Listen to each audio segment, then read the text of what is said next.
His family mocked him for being poor. When the will was read, they discovered he owned everything. The grand mahogany table in the Thorne family's opulent dining hall hummed with an unspoken tension, thick enough to slice with the silver letter opener clutched in Mr. Harrison's manicured hand. The very air within the lavish space, usually scented with fresh lilies and polished wood, felt heavy, charged with the unspoken expectations of those gathered. Sunlight, filtering through tall arched windows, illuminated dust motes dancing in the stillness, mirroring the unsettling dance of revelations about to unfold. Serafina and Caspian Thorne sat opposite each other, their designer clothes rustling with barely contained impatience, a symphony of silk and cashmere that betrayed their agitated states. Their eyes, usually assessing the latest fashion or the most exclusive party guest, flitted nervously between the stern-faced lawyer and the frail, unassuming man slumped in a velvet armchair in the corner.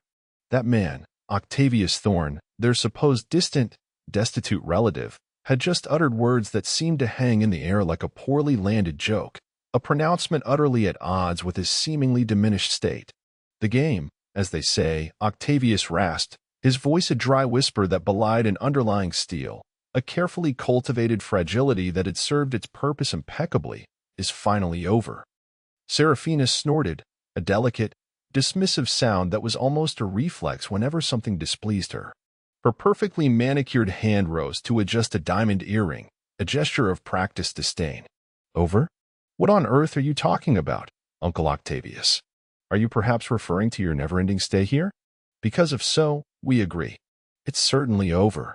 Her brother, Caspian, offered a smug, confirming nod, a condescending smirk playing on his lips, his gaze already drifting towards the crystal decanter on the sideboard, anticipating a celebration of the old man's imminent departure. They saw only a withered old man, clinging to life and their generosity, a pathetic figure whose sudden arrival had been nothing but an inconvenience. Certainly not a master strategist preparing to unleash a torrent of truth that would shatter their carefully constructed world. They were oblivious, blissfully, arrogantly oblivious, to the fact that the very ground they stood on, the very air they breathed within those gilded walls, was about to be snatched from beneath their feet by the man they so casually mocked. The lawyer, Mr. Harrison, a man known for his unflappable demeanor, remained impassive, his face a carefully composed mask of professional neutrality. Yet, a subtle tremor in his hand as he adjusted his spectacles hinted at the seismic shift about to occur, a silent acknowledgement of the meticulous plan he had helped orchestrate. He knew. And Octavius, watching their entitled faces, the self-satisfaction etched deeply into every line, savored the moment, the final, exquisite second before the curtain fell and the truth, like a tidal wave, engulfed them. Octavius Thorne was not merely a man. He was an empire, built brick by painstaking brick from the dust of ambition and the sweat of relentless labor. His hands, though now appearing frail, bore the phantom ache of countless hours spent on docks, in dusty warehouses, poring over ledgers by the dim light of a single bulb. At 78 years of age, he was the secretive founder and sole proprietor of Thorne Global Logistics, a sprawling international shipping and freight conglomerate that spanned continents and oceans, its colossal vessels traversing every major trade route, its warehouses dotting the globe like colossal sentinels of commerce. His net worth, a figure whispered in hushed tones among the world's elite, could fund small nations, a sum so vast it bordered on the abstract. Yet he had cultivated an impenetrable veil of anonymity around his immense fortune. To the world, he was a recluse, a phantom billionaire, a name barely known outside the highest echelons of global finance, and even there, only by a select few. To his family, the distant cousins who now occupied his ancestral home, he was simply Octavius, a distant, curmudgeonly uncle, known only for his eccentricity and rumored, though never confirmed, modest means, a figure they vaguely recalled from obligatory holiday gatherings years ago. This carefully constructed facade was not born of malice, though a bitter satisfaction now settled within him as he observed their self-serving behavior. It was born of a profound disillusionment with human nature. Octavius had witnessed, time and again, the corrupting influence of wealth, the insidious way it twisted hearts, eroded loyalty, and exposed the darkest crevices of the human soul. His own parents, distant cousins of his, had squandered a small inheritance, a paltry sum compared to the fortunes he would later amass, leaving him to fend for himself from a young age. He remembered the gnawing hunger, the cold nights, the desperate scramble for survival that had forged his resolve. He had built his empire from nothing, his hands calloused, his spirit tempered by hardship, and in doing so, he had become acutely attuned to the subtle vibrations of greed and insincerity. He had seen friends betray friends for a fraction of a profit, partners abandon principles for a larger share in a deal, even families tear themselves apart over perceived slights concerning money. He recalled a particularly painful memory from his early career, a promising business venture sabotaged by a supposed mentor who coveted his ideas, driven by an insatiable hunger for control and profit. This lifetime of observation had culminated in a deep-seated cynicism, a belief that true character, untainted by expectation or gain, was a rare and precious commodity, almost mythical in its purity. As his 80th birthday loomed on the horizon, a milestone that stirred within him a profound contemplation of his legacy, a gnawing question began to plague his thoughts. Who, among his remaining family, truly deserved the fruits of his lifetime's labor?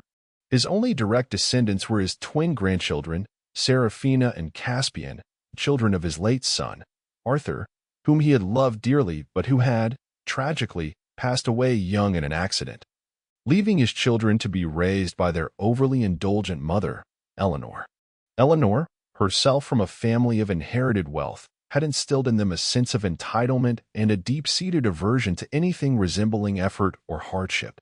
Octavius had always kept them at a comfortable, yet distant, arm's length, observing their lives from afar through discreet reports and his own occasional, veiled inquiries. What he saw was disquieting. A relentless pursuit of superficiality, an insatiable appetite for luxury, and a complete disregard for the value of honest work or genuine human connection. They were socialites, perpetually adorned in the latest fashions, their lives a carousel of exclusive parties, exotic vacations to places like Mykonos and Monaco, and conspicuous consumption, all funded by a trust fund Octavius had set up for them, albeit a modest one by their standards, designed to provide comfort, not extravagance. He had hoped, perhaps naively, that the security of the trust would allow them to explore meaningful pursuits, but it had only fueled their shallow desires. The final straw had come during a rare, formal family gathering, a meticulously orchestrated affair at the Thorne mansion, meant to celebrate some distant cousin's engagement. Octavius, typically reserved and almost invisible in such settings, had casually mentioned a minor business setback, a temporary dip in a lesser-known subsidiary's profits. The thinly veiled concern in Seraphina's eyes, the quick, calculating glance Caspian exchanged with his sister, spoke volumes. It wasn't concern for him, their elderly relative, but for their potential inheritance, a fleeting flicker of fear that the wellspring of their easy money might dry up. The conversation, which had momentarily paused at his revelation, quickly shifted back to their extravagant plans for new homes, a penthouse in New York for Seraphina, a sprawling estate in the Hamptons for Caspian, and luxury vehicles. Seemingly oblivious to the subtle pain in Octavius's gaze, the quiet disappointment that settled within his heart. It was then, amidst the clanking of champagne flutes and the superficial chatter about diamond cuts and exclusive resorts, that the plan crystallized in his mind, audacious and cunning. He would orchestrate his own downfall, a fabricated financial collapse, a sudden, debilitating illness that would render him a burden, an unwanted guest. He would become the ultimate test, a litmus paper for the true character of those who claimed to be his kin, a crucible in which their true selves would be revealed. He meticulously arranged the details with his longtime confidant and legal counsel, Mr. Harrison. Their meetings, held in a nondescript office in a quiet part of the city, were filled with a grim determination. Fake medical reports were drawn up by a trusted, discreet physician, detailing a rapidly progressing, incapacitating neurological disorder. Accounts were temporarily frozen, access to funds meticulously curtailed to create the illusion of complete financial ruin.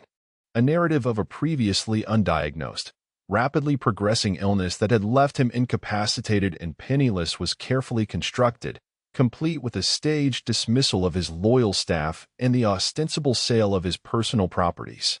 The illusion was flawless, painstakingly crafted to leave no room for doubt or suspicion.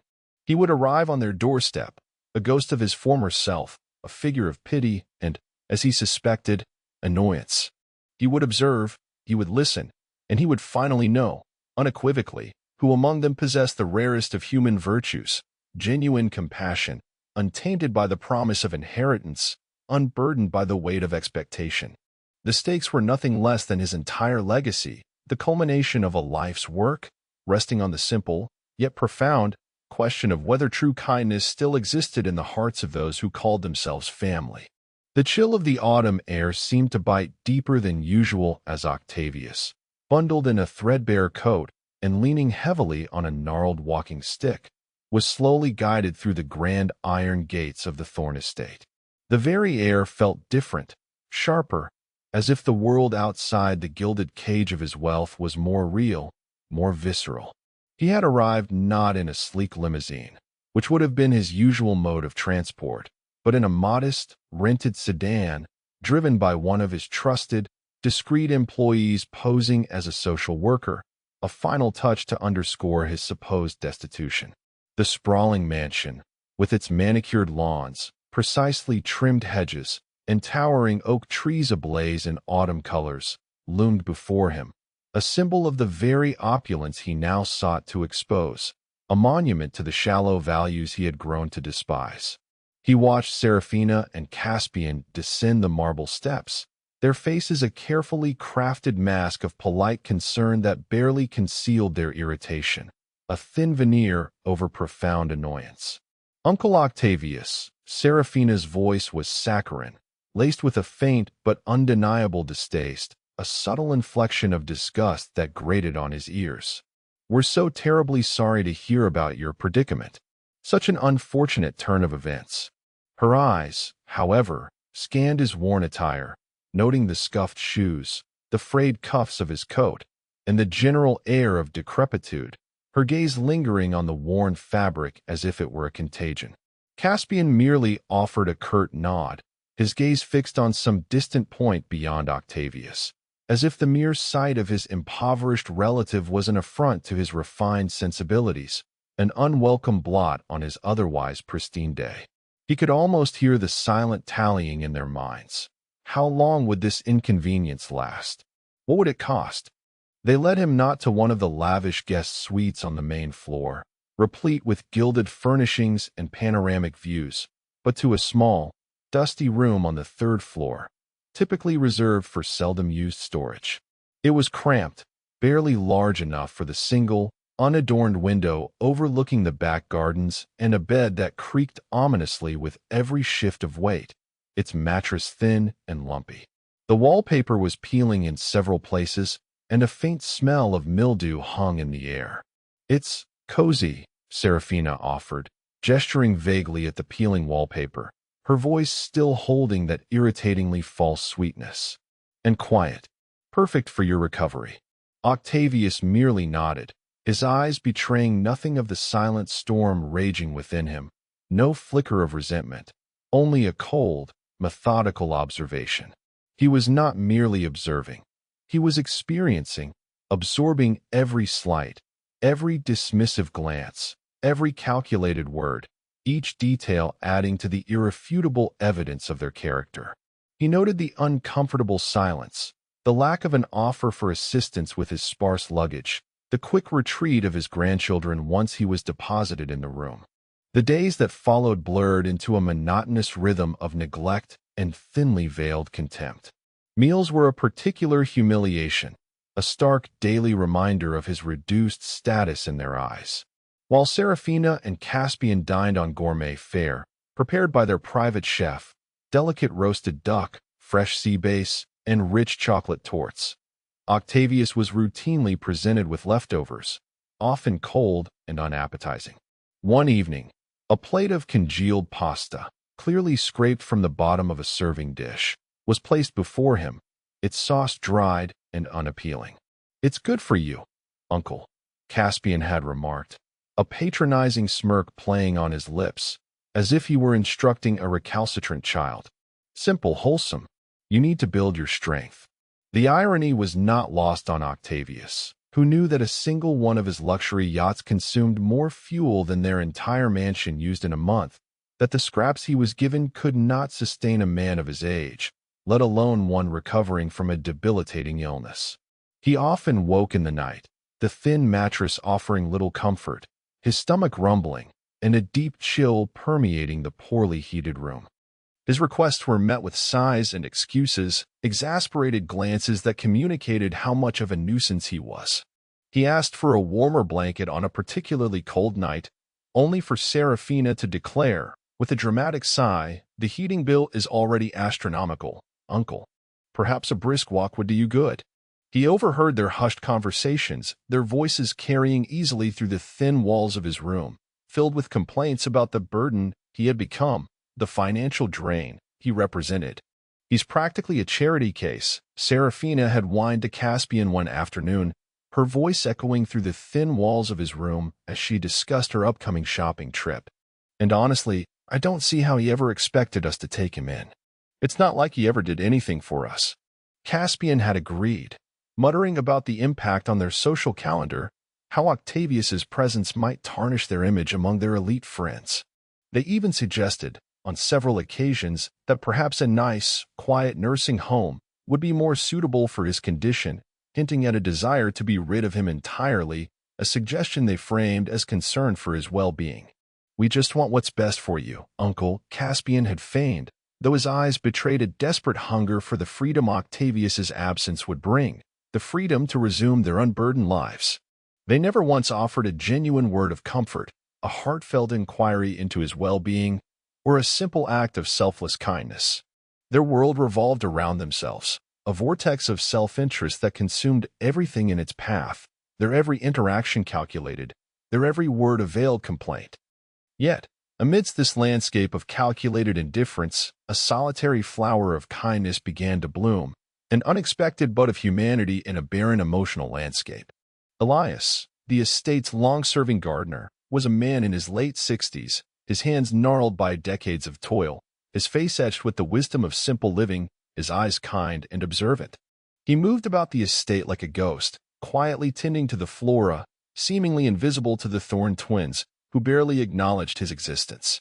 It was Elias who, noticing Octavius shivering on the garden bench one brisk morning, huddled against the biting wind, without a word, returned minutes later with a worn but clean woolen blanket from his own humble cottage. "The mornings can be quite deceptive, sir," Elias had said, his voice gentle and warm, a stark contrast to the coldness he had experienced, placing the blanket carefully over Octavius's knees. "One must be prepared." Octavius had merely offered a small nod, a silent acknowledgement of the unexpected gesture, a seed of warmth planted in his cynical heart. Another day, Octavius, feeling particularly weak from the meager meals, sat by his window, staring listlessly at the autumn leaves as they drifted to the ground, mirroring his own perceived decline. Elias, passing by on his way to his lunch break, a simple sandwich wrapped in paper in his hand, paused. He looked up, his kind eyes meeting Octavius's weary gaze, a flicker of genuine concern crossing his face. Without hesitation, Elias reached into his humble lunch bag and pulled out a thermos. "I made some extra tea this morning, sir," he offered, a small, genuine smile gracing his lips. "It's chamomile, good for the nerves. And I have some biscuits too, if you'd like." He passed a steaming mug through the open window, the warmth radiating outwards, a stark contrast to the emotional coldness Octavius had endured. The scent of chamomile, sweet and comforting, filled the small room, a small act that felt monumental. Elias knew nothing of Octavius's true identity, nor of the test he was undergoing. He saw only an old man, frail and forgotten, and his heart, unburdened by material desires or social expectations, responded with pure, unadulterated compassion. He had even, on one occasion, quietly fixed a leaky faucet in Octavius's bathroom, a detail the twins had ignored despite Octavius mentioning it. These small acts, seemingly insignificant in the grand scheme of his empire, resonated deeply within Octavius, stirring a long-dormant hope.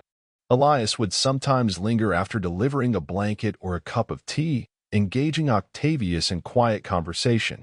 He spoke of the seasons, of the plants, of the simple joys of nature, of the changing light in the garden. He never asked about Octavius's past, never pried into his supposed misfortune, never hinted at his own struggles. He simply listened, a rare and precious commodity in a world obsessed with superficial chatter and self-promotion.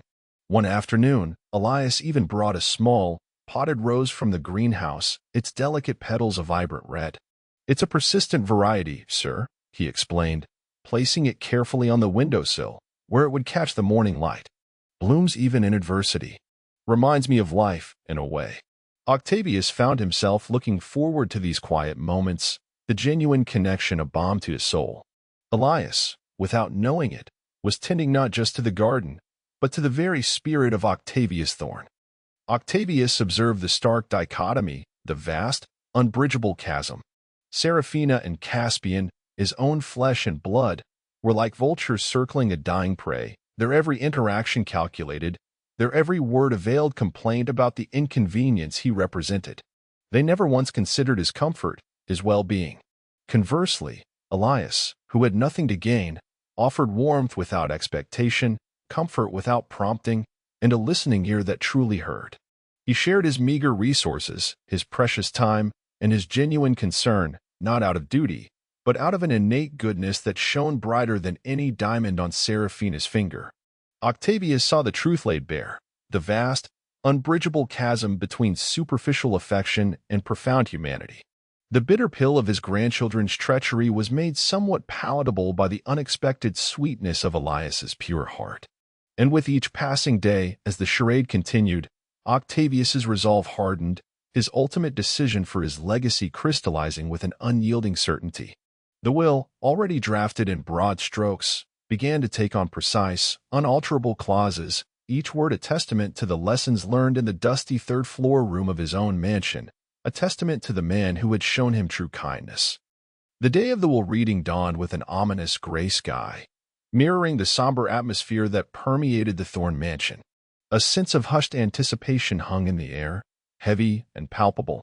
Seraphina and Caspian, dressed in their finest, Seraphina in a tailored Chanel suit, Caspian in a bespoke Italian ensemble, sat rigidly at the mahogany table, their eyes gleaming with thinly veiled anticipation.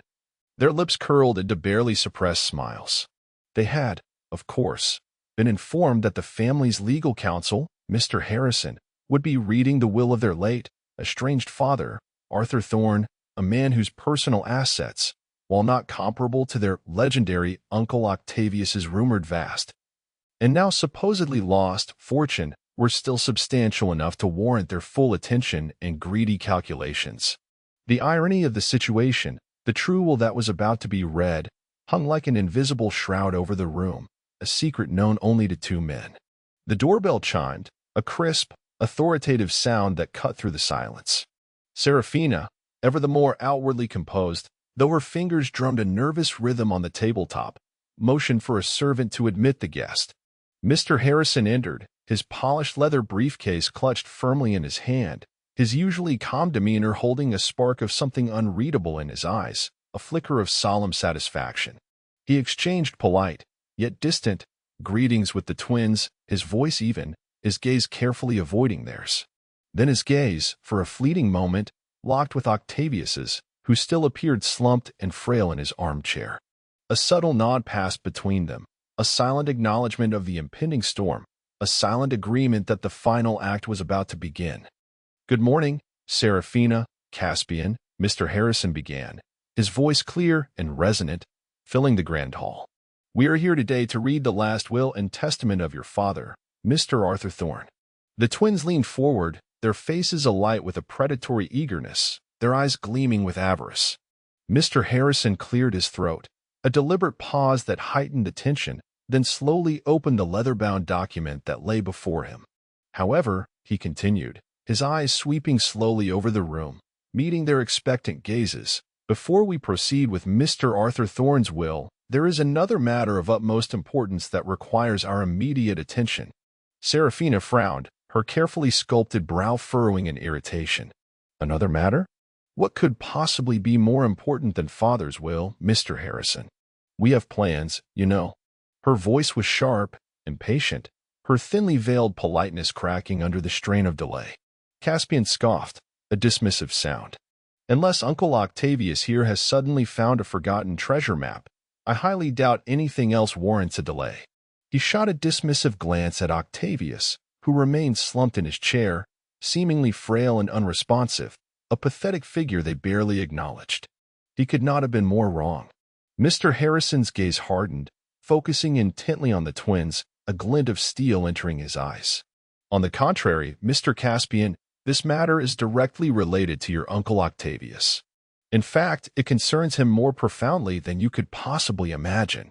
He paused, allowing the weight of his words to settle, observing the confusion that began to cloud their faces. "For the past several weeks, your Uncle Octavius," he emphasized the title with a deliberate, almost mocking inflection, allowing the implication to sink in, "has been residing here under a carefully constructed pretense." A ripple of confusion spread across Seraphina's face, her perfectly made-up features contorting, quickly followed by annoyance and then incredulity. "Pretense? What nonsense is this? Are you suggesting Uncle Octavius has been faking his illness?" She let out a short, incredulous laugh, a sound devoid of humor. "For what purpose? To gain our sympathy? He certainly got little of that." She looked around, expecting someone to share her amusement, but found only the unwavering gaze of Mr. Harrison and the silent, unreadable presence of Octavius. Indeed, Seraphina, Octavius's voice, no longer a frail whisper, but a deep, resonant rumble, cut through the room, silencing her laughter instantly. It was strong, authoritative, and utterly unrecognizable from the weak murmurs they had grown accustomed to. He slowly straightened in his armchair, his posture no longer slumped, but erect, radiating an immense power that seemed to fill the room, pushing back the very air around them. His eyes, once seemingly clouded by illness, now gleamed with a sharp, piercing intelligence that stripped away their composure, exposing their shocked disbelief. Seraphina and Caspian stared, their mouths agape, their bodies frozen in stunned silence, as Octavius slowly rose to his feet, a transformation unfolding before their very eyes. He stood tall, his shoulders back, his presence commanding, a stark contrast to the decrepit figure they had housed, a Lazarus rising from the dead of their disdain. The threadbare coat seemed to fall away, revealing the underlying strength of a man who had built an empire, a man of formidable will and unwavering resolve. "You've been residing here," Octavius continued, his voice ringing with quiet authority, the words echoing with a profound finality, "not as my compassionate family, but as unwitting participants in a test of character, a test of humanity." He stepped forward, his eyes, sharp and unwavering, locking onto Seraphina, then Caspian, holding their gaze captive in his own piercing stare.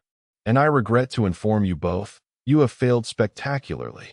Caspian, regaining a fraction of his arrogance, though a tremor ran through his voice, scoffed. "What in the world are you talking about, Uncle? You're clearly delusional. What test? What do you mean, you've been faking? This is absurd." His voice rose in a frantic pitch, a desperate attempt to regain control of the situation. Octavius merely offered a faint, almost imperceptible smile, a chillingly calm expression that spoke of absolute certainty. "Absurd, you say? Perhaps, but also utterly necessary.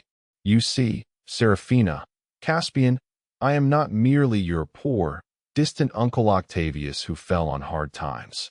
I am Octavius Thorne, the founder and sole owner of Thorne Global Logistics. Every ship bearing our name, every warehouse, every single asset, every continent-spanning operation belongs to me." The words hit them like a physical blow, a stunning impact that stole the air from their lungs. Seraphina gasped, her hand flying to her mouth, her face draining of color, leaving it a sickly white. Caspian's jaw dropped, his eyes wide with a dawning horror, a terrifying realization of the colossal mistake they had made. They looked at Mr. Harrison, searching for a denial, a sign that this was a cruel joke, a nightmarish prank. But the lawyer remained stoic, his expression confirming every terrifying word, every devastating truth. The illness, Octavius elaborated, his voice laced with a cool, almost surgical precision, dissecting their folly, was a fabrication. The financial ruin, a meticulously crafted illusion, all designed to reveal your true selves. And what did I find? A boundless capacity for greed, a chilling indifference, and an astonishing lack of empathy. He gestured vaguely towards his former room, the dusty, cramped space on the third floor. The cramped quarters, the cold leftovers, the complaints about my burden, every single slight was noted. Every dismissive glance, every cruel remark, etched into memory. I witnessed your true characters laid bare, unvarnished by pretense, untainted by expectation of gain, and the sight was profoundly disappointing. Serafina finally found her voice, a strangled whisper, her eyes wide with a desperate, frantic disbelief. This is impossible. You were never a billionaire. You were just Uncle Octavius. Her voice rose in a frantic crescendo, spiraling into hysteria. You told us you had nothing left. You lied. Indeed, I did, Octavius conceded, a flicker of something akin to pity, though quickly suppressed, in his eyes. I lied to protect myself, to truly see you, to test the depths of your compassion, or lack thereof. And the truth, as it turns out, is far more revealing than any fabrication. You were so quick to discard me, to view me as a burden, a drain on your luxurious lives.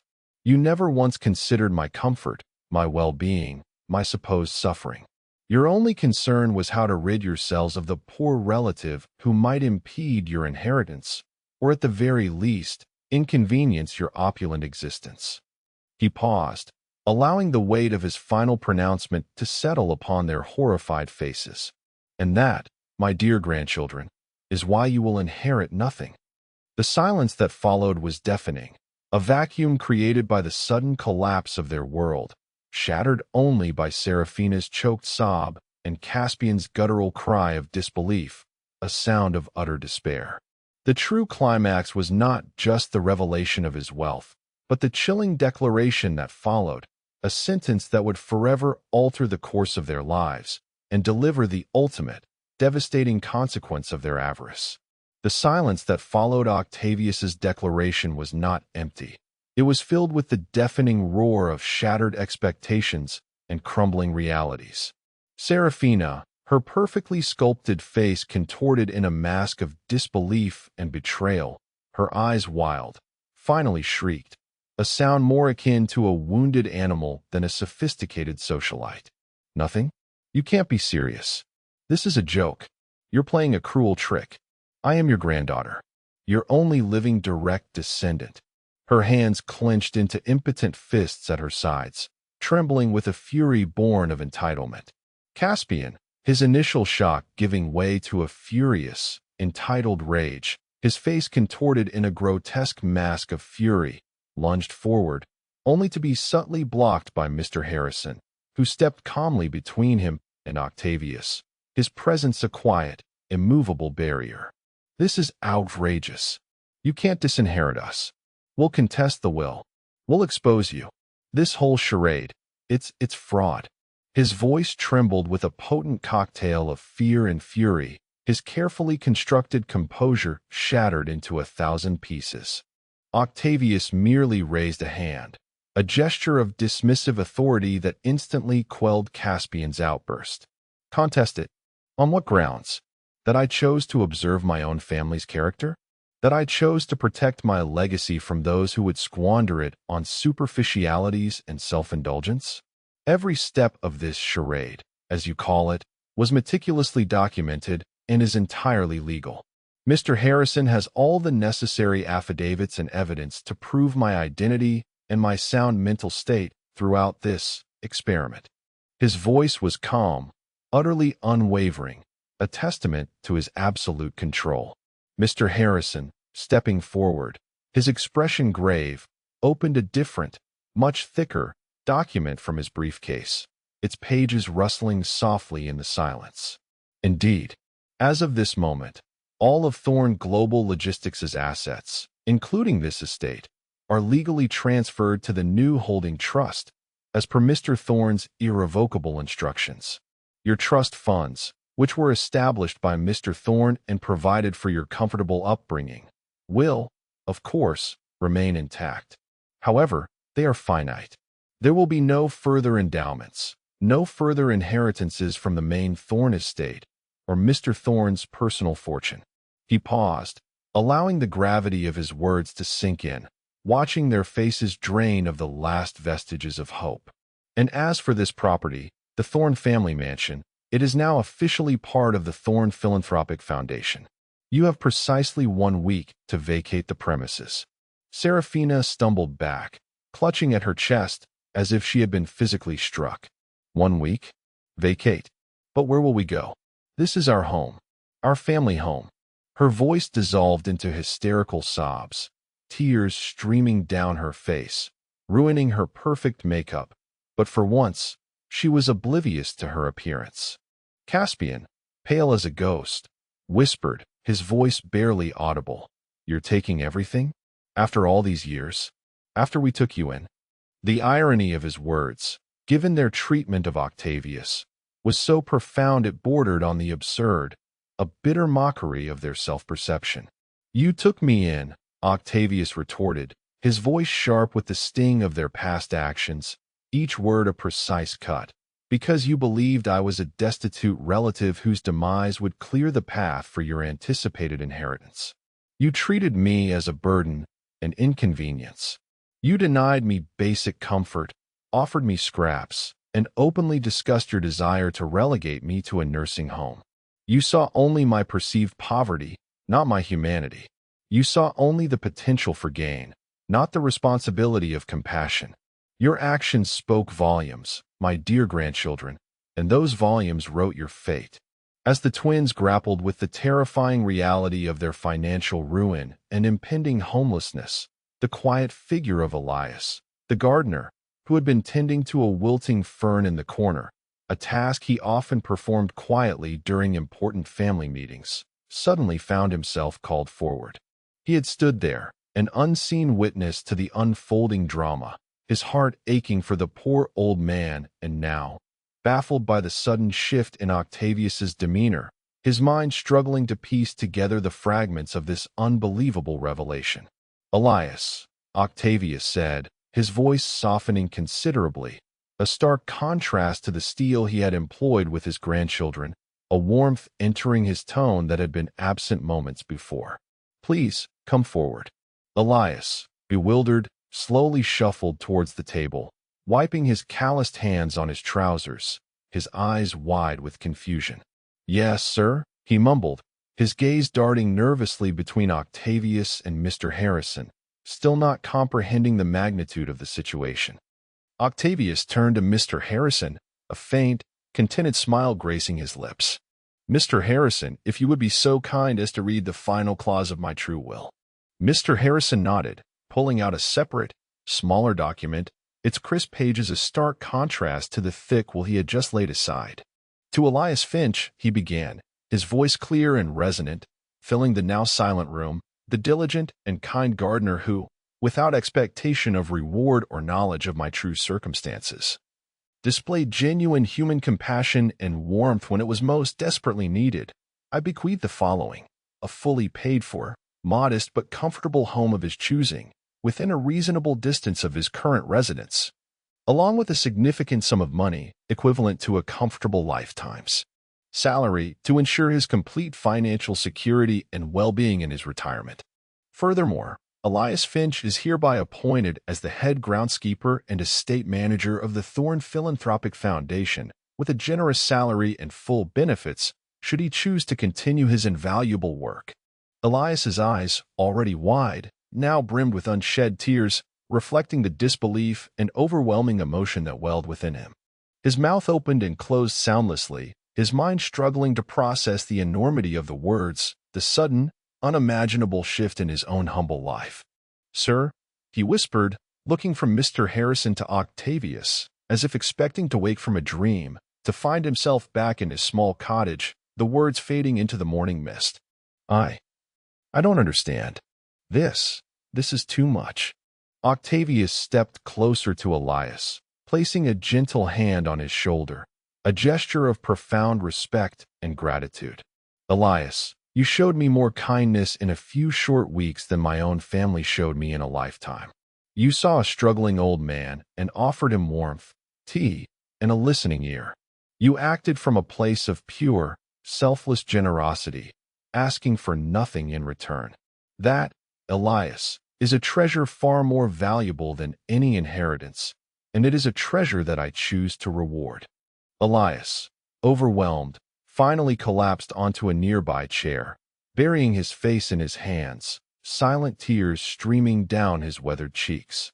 It was not a cry of sorrow, but of sheer, unbelievable gratitude, a profound sense of justice and recognition he had never dared to imagine. The irony was palpable. The man who had worked the earth his entire life now inherited a piece of it, along with a future of security and dignity, while those who believed they owned the earth found themselves adrift, stripped of their entitlement. The Thorne family mansion, once a bastion of opulence and self-indulgence, a monument to their superficial existence, stood empty just 1 week later, its grand rooms echoing with the ghosts of past excesses and the deafening silence of abandonment. Seraphina and Caspian, stripped of their lavish lifestyle and their social standing, found themselves utterly adrift, disoriented in a world that no longer catered to their every whim. Their limited trust funds, once deemed insufficient for their extravagant tastes, now had to stretch to cover basic necessities, rent, groceries, utilities, a harsh reality they were woefully unprepared for. They were forced to sell off their designer possessions, their luxury cars, and eventually, even their expensive jewelry, piece by painful piece, to sustain a semblance of normalcy, a normalcy that was, by their standards, a pathetic existence. The once glittering social circles that had courted them, drawn by their wealth and status, evaporated as quickly as they had appeared, leaving them with nothing but the bitter taste of their own folly and the chilling realization of their isolation. They had learned, in the cruelest possible way, the true cost of their callousness, a lesson etched deeply into their altered lives. Octavius Thorne, having retired from the day-to-day operations of Thorne Global Logistics, now lived a life of quiet contentment, a profound peace settling over him. He resided in a modest, yet comfortable, home on the outskirts of the former Thorne estate, now transformed into the headquarters for the Thorne Philanthropic Foundation. The foundation, funded by his vast wealth, was dedicated to supporting elderly care, compassionate community initiatives, and educational programs for underprivileged youth, areas he believed had been neglected by his self-serving family and society at large. He oversaw the foundation's work with a profound sense of peace and purpose, knowing his legacy was being used for genuine good, truly enriching lives, rather than merely accumulating more wealth for those who would squander it. Elias, true to his character, accepted his new role as head groundskeeper and estate manager with humility and unwavering dedication. He oversaw the transformation of the sprawling gardens into vibrant community spaces, his gentle hands continuing to nurture life, both botanical and human. He lived in a charming cottage on the foundation grounds, a place he filled with the simple comforts he had always dreamed of, but never dared to pursue. He often shared a quiet cup of tea with Octavius on the porch, their conversations now filled with mutual respect and a shared understanding of life's true values, a quiet camaraderie that transcended their past roles. Elias, who had never sought wealth, found himself abundantly rewarded, not just with financial security, but with the profound satisfaction of knowing his kindness had been seen, valued, and reciprocated beyond his wildest dreams. The story of Octavius Thorne, whispered among the few who knew the full truth, served as a stark reminder. True character is not forged in the crucible of prosperity, but revealed in the darkness of perceived adversity. It is in the face of another's vulnerability, when there is nothing to gain and everything to lose, that the true measure of a heart is taken. For it is then, when all masks are stripped away and all pretense is abandoned, that genuine kindness, that rarest of virtues, shines brightest, a beacon in the human spirit that, ultimately, always finds its deserved reward. If this story resonated with you, and you appreciate tales where character is tested and true intentions are revealed, then you're in the right place. Our channel is dedicated to bringing you more compelling narratives just like this one. Don't miss out on our next deep dive into human nature. Hit that subscribe button and turn on notifications so you're always the first to know when a new story drops. And now, we want to hear from you. What was the most shocking part of Octavius's plan? Do you think Serafina and Caspian truly learned their lesson, or are they doomed to repeat their mistakes? Share your thoughts in the comments below. We love reading what you think.